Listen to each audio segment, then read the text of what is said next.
Juba süttiski 4. küünal, viimane. See näitab, et advendi aeg on jõudmas lõpule.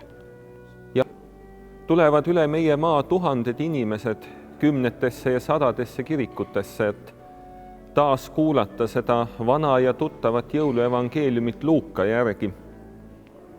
Seda, mis kõneleb meile keiser Augustusest, kõneleb Joosepist, kes oli kihlatud Maarjaga ja kes asus teekonnale, et lasta ennast kirja panna. Vahel kõlab see otse kui muinasjutt, lugu, mis ei olekski nagu meie maailmast.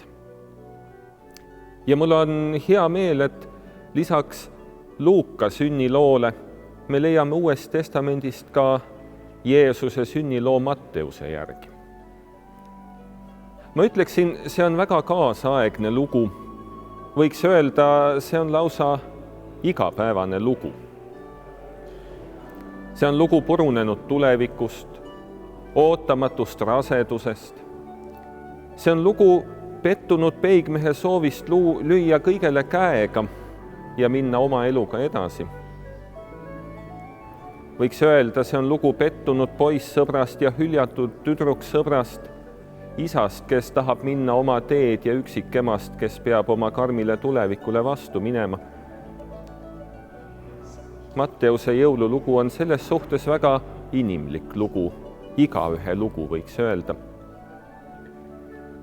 Aga teisalt on see lugu ääretust usaldusest. Maarja ütles ju inglile, mulle sündigu sinu sõna järgi. Ja Joosep oli see, kes võttis vastutuse selle uue elu eest, kes nii ootamatult ettevalmistamatult, otse kui välk selgest taevast, nende tulevikuplaanidesse sisse sündis.